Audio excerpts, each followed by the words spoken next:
Lots of exciting updates. I know we're getting close to the end of the year, but it just seems like things are just ramping up instead of winding down, which, it's crypto, I guess.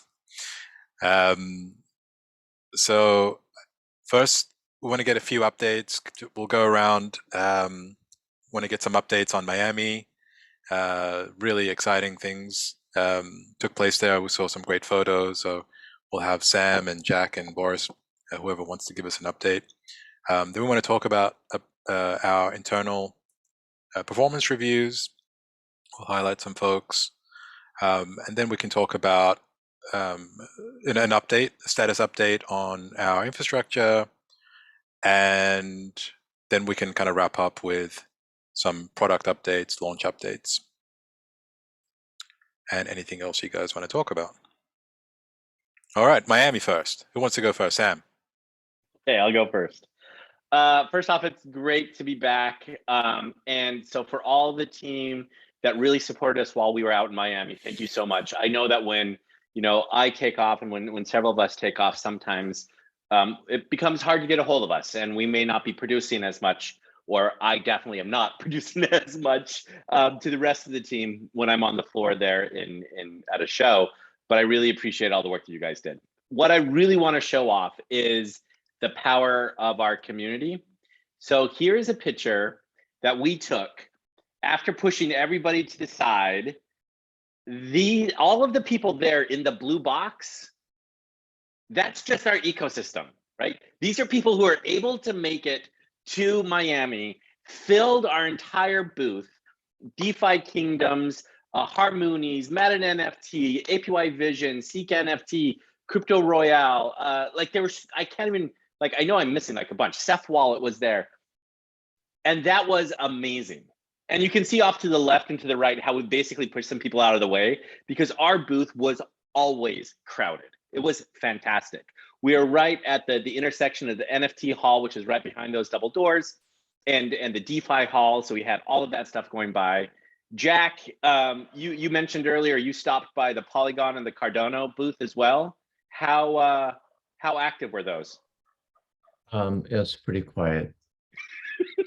Sorry, I had to throw a little shade. No, but this is the thing, right? Because for us, the technology of the Harmony platform is one thing, and it's fantastic. So much credit to all of the people who have built this amazing platform. But the energy and the vibrancy that we can show off by showing the people who build on us, this is what it's about right there.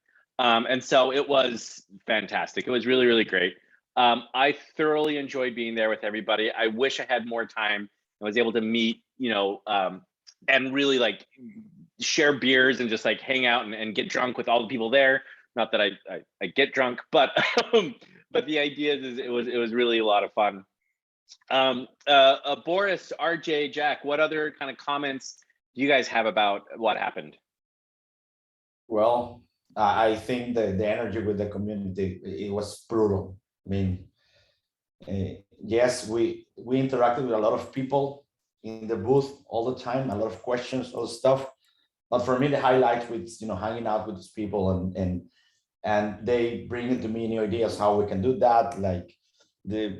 For me, the highlight was the Ceph. They want to integrate what I'm doing, the same with one wallet. The DeFi Kingdom teams was awesome. They have 100 ideas they want to run with you all the time. And the API vision was, everyone was, so the linking with them was really good, and it also gives you a lot of ideas of how to deal with issues when bringing more people in. So I really enjoyed the booth. It was tough. We spent 20 hours in there, but yeah, I really enjoyed it. Yeah, we thought it wasn't going to be that big of an event, but as the weeks rolled into it, it became very apparent that it was going to be a really big event, and the event proved it right. The foot traffic coming through was insane. Some people had, during registration, some people had to wait 2.5 hours to get their entrance ticket. Well, maybe there's some parts to do with organization, but that also means there's a lot of foot traffic coming in. Yeah. And the other part is, there's just so much enthusiasm around both NFTs and DeFi together. When I said that the other booths didn't have that much, it was pretty quiet, not because it was no traffic. There was a lot of people. I had to wait in line to talk to Polygon folks or again and talk to Cardano folks. So there are people talking like in layers. For DeFi Kingdom, sometimes there's layers of 5 groups of people waiting to talk to them. And they had 7 people like there most of the time. So it just shows how busy that place was. And I think Sam, that picture is worth 1,000 words. It was very successful in that way. And we got quite a bit of follow-ups to do. And we're tracking that list, and that list is actually very long right now. And that's not the comprehensive list of all the people that we talked to. We pulled out the potential partners and potential launches on Harmony, and that list itself is quite extensive. We are going to have a lot of follow-ups to do in the next couple of months. Yeah, it was great. What about you, RJ? Any comments that you have? Yeah, I think definitely is a great event.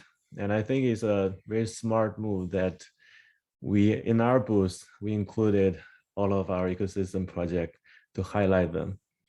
One of the reasons that our booth steal the show is basically our booth is like 4 or 6 projects there, right? Whoever stand there, like they can just talk to like 6 projects at the same time. So that's why a lot of people really enjoy like sitting around and talking around our booth. And also, I think this NFT event still shows that there's still a lot of interest in NFT and DeFi. A lot of new projects still coming out, and also existing projects are all focused on like chasing NFT project. Things like Polygon, they have like the studio for NFT, and also like Cardano, Cadena. We'll also talk to like Filecoin. They're also like tailoring their decentralized storage solution to NFT storage, which we're gonna talk to like integrate with Harmony. So overall, we definitely get a lot of potential partnership conversation going on. And I really enjoyed like socializing with all these projects, especially with DeFi Kingdom folks. They definitely have a great kind of vision, have a great plan to like further improve their game and serve the user better. They're also going multi-chain, but they're still gonna focus on Harmony's version as the core. So as they go multi-chain, I think just now they announced like a launching on Avalanche in the Twitter. So as they expand to multi-chain, it's gonna further enhance the value at the core, which is the DeFi Kingdom at Harmony. So it's great. It's a great event. Really enjoyed all of the time, and thanks for like all the organizer like Sam, like organizing all these booth events. Really great show. Thank you. Shout out to Adrian as well for prepping a lot of the artwork, Nora and Rosa and Gabe. So thank them. Some of them are not here, but thanks to them, this has been a really successful setup. Yep, definitely. Very good. One other thing I just want to flag is, so I was interviewed on Bloomberg, so we'll be watching for that. That'll be coming up soon. But also in that conversation with Bloomberg, I introduced him to Jemer from DeFi Kingdoms. So then DeFi Kingdoms was also interviewed by Bloomberg, which is fantastic. I think it looks like Rosa said it's going to be January 18th is when it's going to go live. And Jeff too, right, from by the way, Met in NFT folks, highly energetic, great team, by the way. I don't know how they continue at this pace. Sam, you want to talk more about Met in NFT? I mean, I've been talking about Mad in NFT for a while. I'm so excited to see them go live. Like they've been rebuilding their site. They've been doing a lot of great things. And they're going to bring a very high caliber NFT marketplace to Harmony. And it's just them finalizing the smart contract piece. Last week, Jeff was saying that they'll be launching within the next 10 days. So hopefully we'll be seeing that relatively soon. They're just getting back to, most of them are based out of England. So they're just getting back to the home country. Their designs look so slick. So slick. Yeah. So cool. Yeah. So also, there were, I was on a panel with the Chainlink people, and they're also very excited about what they're doing on Harmony. And we had our moderator on our scaling DeFi panel didn't show up. So we just kind of, winged it, and it was fun. So I had a good time kind of chatting with that. The other thing I will mention really quickly before we move off of Miami is Shannon, who helped do our stranger party in New York, brought me around on Wednesday afternoon and evening. So in Miami last week and this week is Art Basel, which is the largest art exhibition event conference in the world at any given time. So she has talked to me a couple of times about the idea that, look, if we are doing NFTs, they're kind of still living in the crypto sphere, but a lot of artists want to get involved, but we don't have any overlap between those two fields. And so she was introducing me to a lot of people who are in the artistic world who want to be involved in NFTs and want to come over and see what we're doing on Harmony. So a lot of the follow-up that I have is going to be some very interesting, high caliber, high class projects that will hopefully find some traction. Adrian, this really goes into more of our cultural play that we've been talking about a lot for 2022. In that conversation, I was introduced to one of the guys over at Super Rare. And so I'll be having a conversation with him about kind of what it would need to happen for Super Rare also to deploy on Harmony. So it was great. I don't know. I don't have anything else because I'm still glowing in the after effects and the after event, but it was a good time. I missed you all. You should all have been there. Besides that, it was great. Good. Thanks for the update. Speaking of events, we have our big day one event coming up in San Francisco in 2 days. Lee, any updates there? Just to remind everyone. All right. So everything is coming out along nicely. Agenda's finished. There's always last minute coordination. Adrian's running the rest of the show, actually. You guys should have seen him last week at the venue, but there'll be some amazing videos. RCPs look pretty good as well, with both Timeless and our partner Party Time, who's doing the reception. Everything actually is up to date on the harmony.1/web3 page, including the except for one performance at the end, but everything else is up to date. So you can see like the full on agenda. And I think for the rest of the team, you all should just come and enjoy. Obviously prepare, like I think Give is working with everybody to prepare their talks. So that's something that everyone will need to do. But otherwise, my goal is actually to take all the event ops off of almost everyone and put it on Adrian, actually.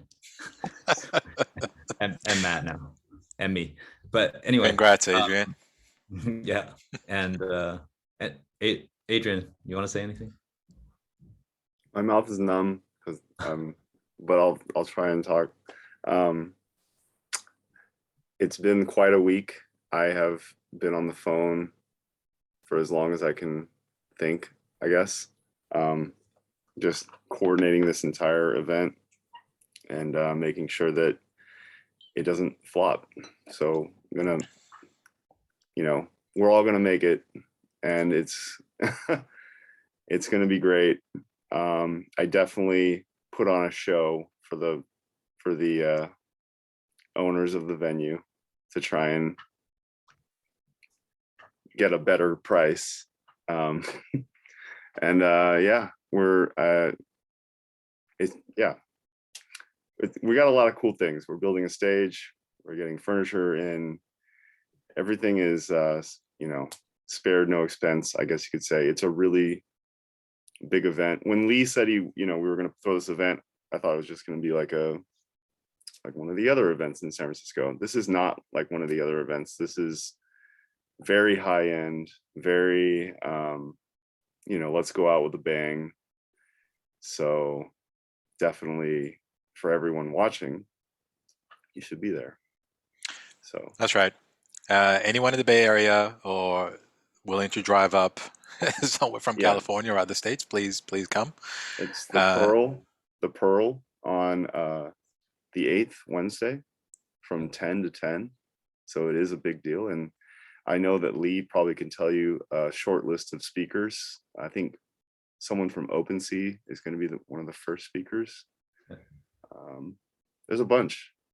I think Olympus Dow is going to be there. So. It's going to be great.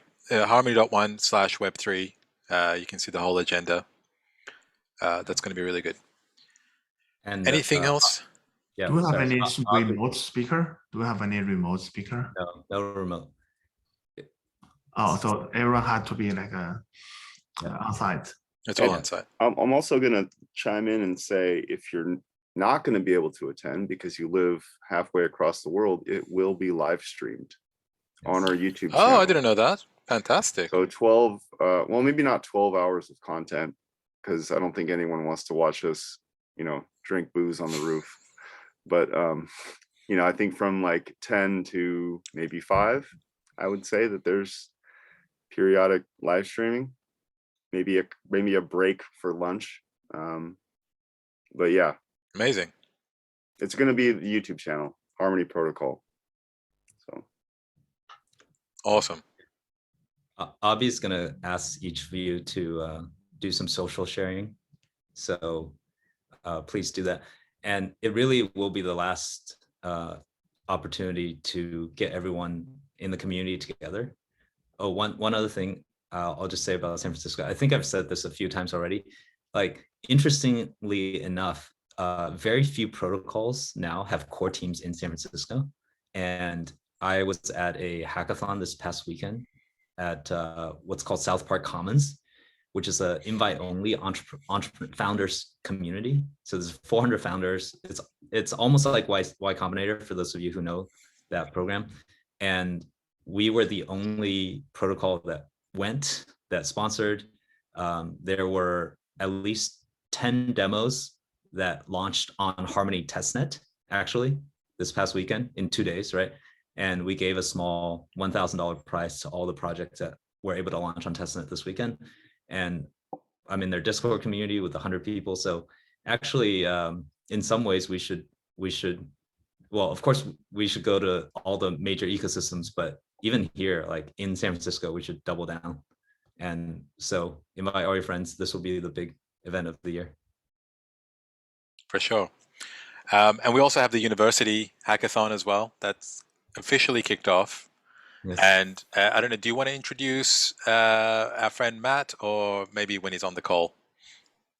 Yeah, so Matt is not on, but I can do the 60-second overview. So I think Sam and Giv, you guys had a conversation with the person organizing Stanford Blockchain Club. And so we said we're going to do a hackathon for Stanford students. It's going to lead into the Silicon Valley Web3 week next year in January, when the Stanford Blockchain Conference is going on. And so we said, okay, let's go talk to Berkeley. And then we know someone at CMU. And then we said, okay, let's open it to every university that wants to participate. As long as it's a student blockchain club, we'll give out prizes. It'll be really nice. Again, like, the irony is that very few protocols are doing the ground game of actually going to Stanford, Berkeley, like showing up. The day that we went to the Berkeley demo day, there was no one else, like other than us in presence physically there. So yeah, it will be really amazing, and Matt will help scale that. We have other partners like the Blockchain Education Network and Encode Club that we're going to talk to just get more participation. And yeah, it'll be, so after the December 8th event, we'll talk a lot more about the January Silicon Valley Web3 week, which will have the Stanford Blockchain Conference, the Starkware conference, which all the, well, I was going to say all the engineers should go to, but I think everyone should go to, actually. And we'll end that week on Saturday with a special TGI at a house in Palo Alto with steak for everyone who remembers. It'll be like old times. Awesome.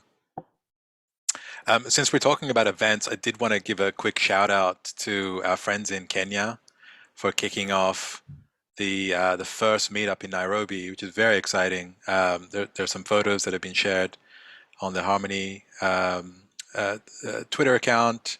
This is the first initiative from the Harmony Africa DAO, and we're planning to have many, many more events across the entire continent. So that's very exciting. Okay. Also want to, since we're still on events, if anyone watching, I actually don't live in the Bay Area with the team. I live in Los Angeles, and I had talked to Lee about trying to do an event in Los Angeles to basically, the same way that Sam was talking about bringing artists and these NFT together. There's no, you need that bridge, that human bridge to explain what this whole thing is and connect the communities. We're going to try and do the same thing in Los Angeles. We've already been doing that internally with several different potential partners, but you know, we want to expand that to include everybody. So I'm going to try and take charge and take the lead on that for early January, I think. Still confirming the venue, but as soon as we know, we'll let the community know. So Back to Hakwan and Rachel. They're both pretty active down there. I've already been in touch with them. So Awesome. not Rachel, but definitely Hakwan. I'm going to meet Rachel very soon. She's coming to the event, so on day one. So Fantastic. Before we go into some launch updates, I'm going to hand it off to Sam to talk about our internal performance review process and highlights. Take it away. So everybody's favorite topic is doing performance reviews. Peter, how much do you love doing performance reviews? Totally love it. I want to do it every day. That's a lie. You and I have had conversations about this. You hate performance reviews. You made it fun though, Sam, to be fair. You made it fun. You did. you. It was actually pretty enjoyable. And this is a process that's necessary, right? So Yeah. anyway. 100%. So, and it's not just me though. We were able to use, of course, we had our Google document that had all the comments that everybody wrote about other people, and that was fantastic. Great feedback. Some of the stuff that I personally received is very on the nose. You know, it's there are some projects that I have that got pushed back a little bit or missed a little bit because I was focused on other things, and I need to refocus my efforts really on these DAO toolings. So I encourage you all to go through and read the comments on your performance reviews. But I really want to highlight two different things. Number one, the usage that we had of Coordinate, because I think it actually worked really well. I enjoyed it. And also kind of the results of the Typeform cultural role model experiment. Not experiment, but just survey. So let me share my screen really quickly. I tallied there you go. I tallied who were the cultural role models, and Lee, because Lee is who he is, he said, okay, don't include me as a cultural role model because he knows that he would be at the top of everybody's list.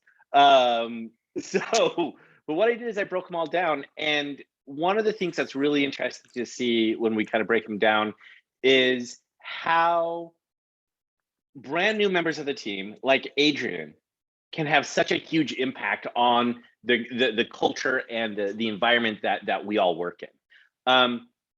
Peter and Adrian are kind of our top three role models for the various different cultures. And Adrian, I don't mean to say that you're brand new, but you've been on the team, what, 2 months, 3 months?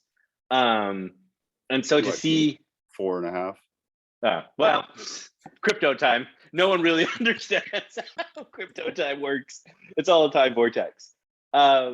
But what's really interesting is we see how the various different members of the team really contribute in a very tangible way to the culture that we're trying to build here into Harmony and into the community in general. Give, I was wondering, one of the ones that you won as your cultural role model was your optimism about flying off of a cliff. right? So this is the idea that in a startup, you're going to jump off a cliff and you're going to build your plane or your rocket ship on the way down. Can you just, for a minute, just talk about why do you think that people look at you and say, oh, he's optimistic about jumping off a cliff? So I can't speak for everyone, but just my own take is going back to my time at Amazon, and some of you know about this who are ex-Amazonians here, that there's this philosophy around one-way or two-way doors, right? One-way doors are destructive. You go through and there's no way back in. Two-way doors are okay. You can experiment, you can go out. If it doesn't work, no worries, you go back in and you try something else, right? So that has always kind of stayed with me, where you can make a decision based on an experiment or an intuition and just go with it, right? Give it a try. If it works, fantastic. If it doesn't, no worries. Go back. You've learned something. Try it again. On that level, kind of being from various startups, you kind of build that intuition to experiment, fail often. All the cliches. So yeah, that's kind of my take on it. That's amazing. Peter, one of the ones that you were the role model for was your role in nurturing and mentoring your coworkers. Why do you think that people look at you and be like, oh, that's my role model for being a good mentor? I don't know. I don't know, because I've been absent for a while dealing with family things, which have been really hard. So I don't know, but I'm really grateful that you guys think that, and I'm happy to help and pitch in however I can and help everybody's careers be better. If I may, can I just put in my 2 cents about Peter? Peter is an amazing person. He is not only extremely knowledgeable, he has a ton of experience, probably more than most of us in the crypto space. But he's extremely humble, right? He is just so easy to talk to. He's very entrusting of people around him that he works with. And speaking personally, seeing Peter kind of entrust me with a lot of these accounts while he's going through this difficult time is really heartwarming to me, that he trusts me, someone who's relatively recent to the organization. But I think that level of camaraderie really comes through from Peter, and I really appreciate being his colleague. Yeah, likewise. And even though I put Peter on the spot, I knew that he probably wasn't going to say anything, because I know him well enough to be like, he's incredibly humble. To Giv's point, I've worked with Peter multiple times in my career, and every single time I've worked with him, I've always been incredibly impressed by his willingness to empower those he works with or those who work for him, and give them the opportunity to fly. And that's really what nurturing and mentoring is all about. So Peter, thank you for being part of the team and bringing us together.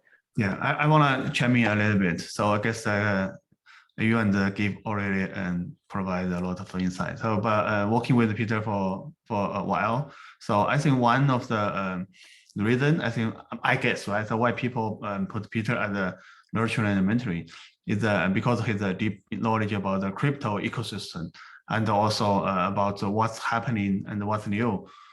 This is especially important for a platform team like us. So we most of the time we're bearing down on working on the platform and the infrastructure from engineering perspective, but the entire platform needs to really get the ecosystem to develop in order for the platform to put into real usage. I think Peter, really pushing forward for that, and also driving the effort, like including all the hackathon, or the bounty, all those reach out to the major partner. I think that's what I guess people, he said he didn't know. I think that's probably everybody knows that it was Peter who really pushing forward and driving us to get more the ecosystem integration. Yeah, thank you, Peter. Yeah. And I know we could all sit here and just tell Peter how great we think he is. And I don't want to stop that, but let's write it up in an email or send him a Christmas card. Because I do want to have Adrian speak to something really quick, because he was also the constantly learning part of our culture. Adrian was highlighted as our role model for being somebody who's willing to be constantly learning. Adrian, I think the world of you. I think you're fantastic. I have so much fun working with you. And I just want to say, I voted for you for this one, that you're always constantly learning.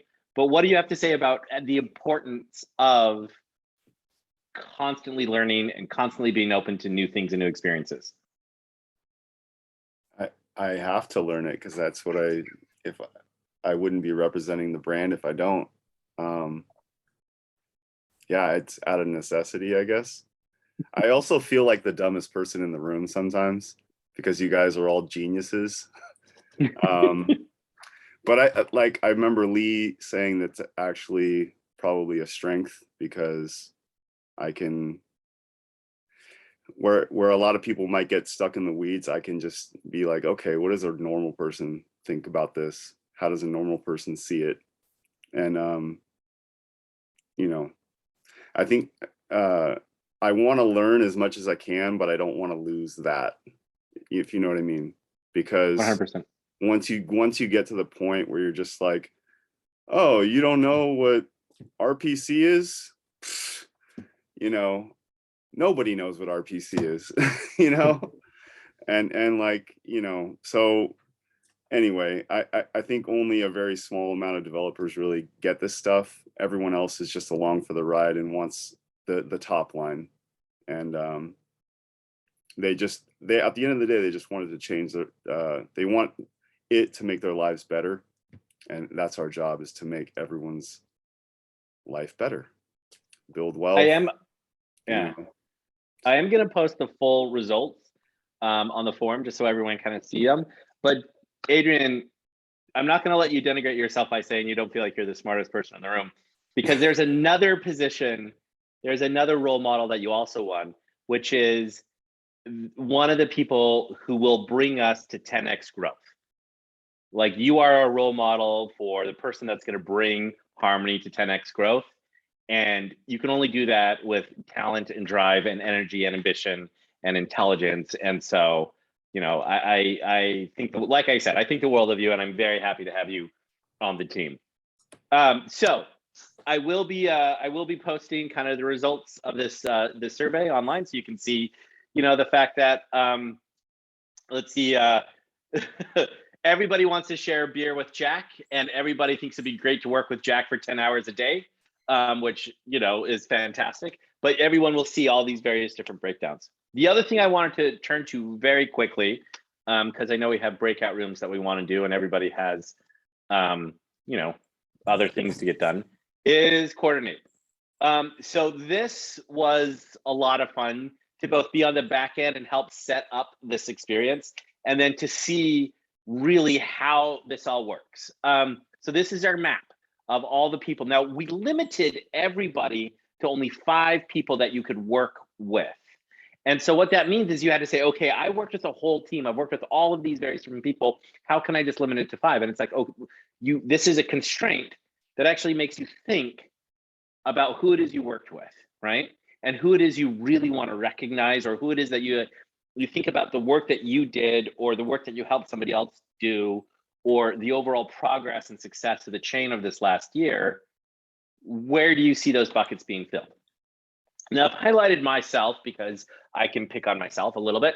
And you can see how my outflows only went to 5, but then the inflows also came in from multiple people as well. And that's really exciting to be able to see things that, you know, I worked with. So, you know, or give, like all of the various different people. This is how, one of the reasons why when we think about, you know, the impact that Give has on our team, you can actually see it graphically represented right here with all of these people recognizing Give's contributions, or Jack's contributions, or let's see, Adrian, where are you, mate? There you are. Or Adrian's contributions right there. And you can see how all of this kind of comes together. So I just want to highlight the top 5 people who received their peer bonus You receive, you, as you can see, like you are the best, the best recipient. You are amazing. And you received a substantial amount, and so did Jack. I came in third. It's not a competition. But then Soph and Adrian, we don't see Soph often enough on this particular call because it's a bad time for him. But I have talked to multiple people on the technical side that we don't necessarily see all of the hard work that some of our engineers do, because it's not Miami, right? It's not launching Aave.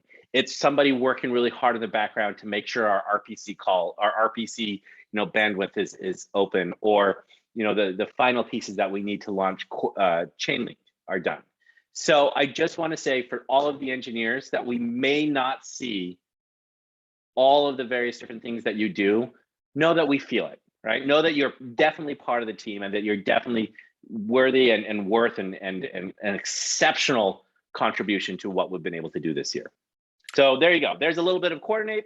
Thank you all very much. It is amazing kind of going through these various different performance reviews. Hopefully it wasn't too painful, and we'll be doing another one next week. So I'm glad that. No, I'm kidding. Just quickly, just to echo what Sam said, I do want to call out Yuri on the call here, Jenya. So, like Sam said, just because not everyone's in the spotlight, doing launches and tweeting doesn't mean they're not contributors. Exactly the opposite, right? Yuri, Jenya, Boris, like there are so many amazing contributors, Jackie, that a lot of the community may not even know about, but they're the glue, right? They're the ones who are actually doing all the hard work and making things happen. So really, really appreciate everyone's work. Okay. Soph, of course, yes. Okay, so just some quick product updates before we go to breakout rooms.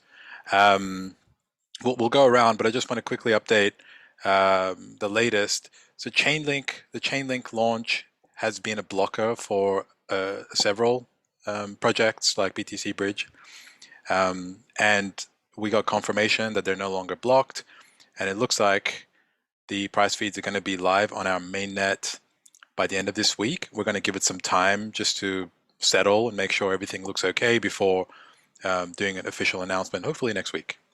But what that means is that a bunch of other integrations, like the BTC Bridge, is now unblocked. Aave are now unblocked as well. So now we're beginning that integration with them. So lots of things happening because of that outcome. So that's very exciting. Who wants to go first? Ganesha, do you want to give us a quick update on BTC Bridge? Sure. Yeah, the Chainlink will integrate with them as soon as the price feeds become available sometime this week. And we also, while fixing the audit issues, we ran into another issue of contract size exceeding the limit. So we're currently slightly changing the design architecture to accommodate that. We're still keeping the contracts upgradable. And we'll, in the background, we'll keep on updating and adding fixes and so on to the contracts and working with the audit firm to confirm the fixes. This will go on this week. Another task is like we'll launch multiple vaults, internal vaults, and also I think I'll work with Daniel this week to see if we can involve some of the validators to also participate. Currently, everything happening in like a background, we need to involve the community more and to see if wherever there is a possibility of participation, we should do so. I'll talk to Daniel to see if we can. Ideal scenario is like a small amount of BTC vaults hosted by externals, like at least like 10 to 15 is very nice. It'll show when we launch, if we are able to show that it's quite decentralized, then it'll leave a good impression to begin with. So I'll try to see how we can maximize that. Now, ideally, I'd say, yeah, early next week, we'll see if we can cross out everything and ready for the launch and see if we can launch next week. Excellent. Thank you, Yuri, Ganesha. anything I missed? Yes, I want to add that we have added Coinbase transfer support from last. Yeah, and right now I'm focusing on external vaults documentation and external vaults security monitoring. So, Yeah, the Coinbase fix is also important, where users can directly send their BTC from the exchange wallet and claim their one BTC. And then the external vault documentation will help bring the external participants and onboard them quickly. Got it. Excuse me, I have two more questions. So one is the security audit, because like the BTC bridge can be a huge sensitive, and also security will be one of the major concerns from community. So how is that progress? And the second, to be the external vault provider, any incentive from us or from the protocol? Because I mean, for similar protocol like the Keep network, they do reward their vault operator using like the Keep token, right? So that's a TBTC for the decentralization, decentralized BTC bridge. So do we have other plan on this? Yeah, great question. For the audit, like our security firm already gave an initial report, and after we run the fixes through them, we are good. But they will continuously review the fix and provide next set of minor, medium kind of issues, which we can fix even after launch. But what we want to ensure is like there is no critical bugs during the launch. So currently, they already gave us some issues that we fixed or in the process of fixing, and then running by them to see if they are okay with the fixes. But they will do one more round after, maybe in 1-2 weeks. But we are okay to launch even before that one. We just confirm with them there's no more critical issues. And also we are getting it the contracts reviewed by others as well internally, so that we cover multiple, not only rely only on the security firm, but also some more smart contract experts also review them. So we are doing all the efforts to cover all aspects. On the incentive for external participation side, initial incentive would be just the bridge fees that directly goes to vault, which is 0.5% on every transaction, like issue, redeem, which is to begin with is on par with the staking rewards. Like vaults have to pledge their one tokens, right, to support bridging BTC. So this 0.5% fees is kind of on par with what reward they can get if the same amount of one is staked. But this has to be sustainable, right? So this, I still have to work with Daniel and pick his brain, and also Lee, to see if we can have some kind of subsidy mechanism for all the vaults.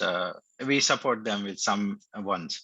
But on the long term, which is like after the initial launch, we also need to work on some kind of derivative mechanism, or where the collateralized ones receive some kind of derived tokens back, which they can use to participate in DeFi to maximize their value for their collateralization, right?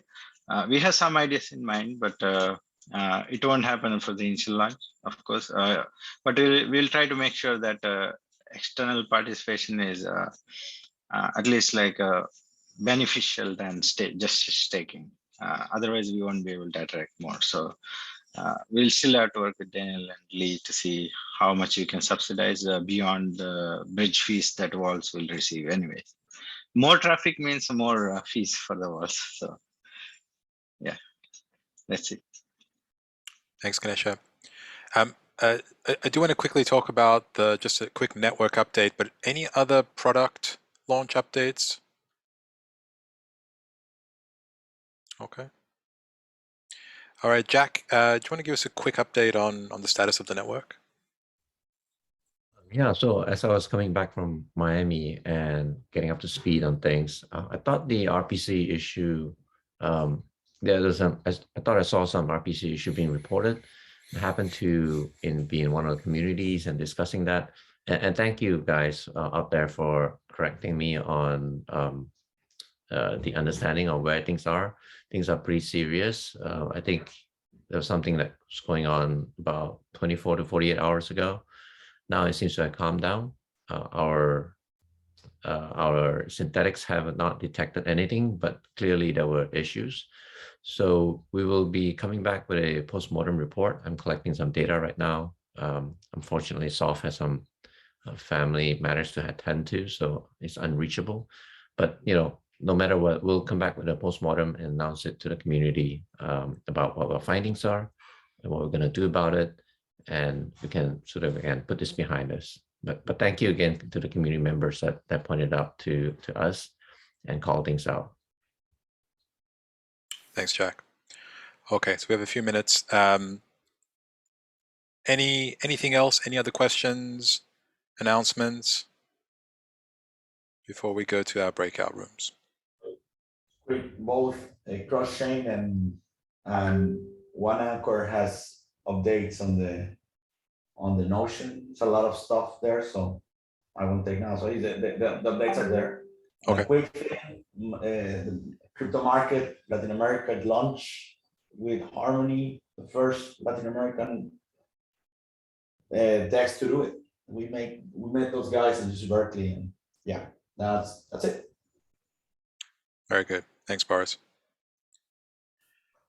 And sorry, one more. Go We're on. having our offsite next week as well. I think everyone on this call, except for people out of the country, are coming for some or part of it. So that'll be really amazing. Can't wait. We'll share pictures. And I want to give a shout out to Kratos, who's probably going to be the first person to watch this video. Thank you for everything. All right, guys.